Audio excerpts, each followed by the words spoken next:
প্রচুর পরিমাণে iron, calcium, magnesium, potassium, vitamin A, C, E, K সমৃদ্ধ আজকে একটি রেসিপি আমি করব, সেটা হলো পালং শাক। হ্যাঁ, ঠিক ধরেছেন। এই পালং শাকগুলোকে ভালো করে ধুয়ে নিয়ে একটু গরম করে নেবো, তারপরে একটু ঠান্ডা করে মিক্সির মধ্যে কয়েকটা কাঁচা লঙ্কা দিয়ে পিষে নেবো। তারপরে ফ্রাই প্যান বসিয়ে নিলাম। ফ্রাই প্যানের মধ্যে প্রথমে 1 চামচ গাওয়া ঘি দিয়ে, তারপরে তার সাথে রিফাইন তেল দিয়ে যে পনিরগুলো আছে পনিরগুলো কেটে নিয়ে আর একটু হালকা গরম করে নিতে হবে। খুব বেশি ভাজা চলবে না, তাহলে এগুলো শক্ত হয়ে যাবে। জাস্ট একটু নেড়েচেড়ে উঠিয়ে নিতে হবে। তারপরে ওই তেলের মধ্যে দুটো কুচিয়ে রাখা পেঁয়াজ দিয়ে দেবেন। পেঁয়াজ দিয়ে দেওয়ার পরে রসুন কুচি, আদা কুচি, এটা বাটা চলবে না, এটা কুচিতে ভালো হবে।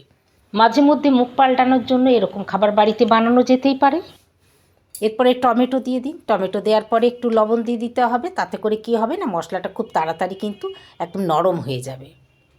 এরপরে ধনে আর জিরে এটা পেস্ট করে এর মধ্যে দিয়ে দেওয়া হলো। একটু নেড়েচেড়ে নিয়ে পরে ওই পালং বাটাটা এর মধ্যে দিয়ে দেওয়া হলো। দেখুন এই সবুজ পালংটা আস্তে আস্তে কেমন রঙটা চেঞ্জ হয়ে যাবে, কারণ এখানে টমেটো আছে। আর যদি টমেটোটা না দেওয়া হয় তাহলে সবুজ রঙটা বজায় থাকবে।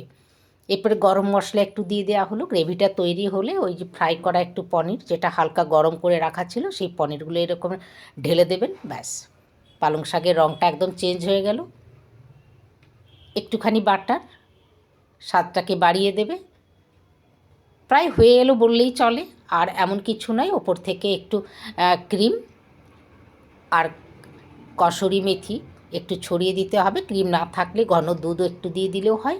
এরপরে নেড়ে চেড়ে নামিয়ে নেবেন। মানে একদম হয়ে গেল। তারপরে ছকা লাগিয়ে দিতে হবে একটু বাটার, একটু আদা কুচি, রসুন কুচি, একটা শুকনো লঙ্কা। হয়ে গেল গেরস্ত ঘরের অসাধারণ স্বাদের পালক পনির।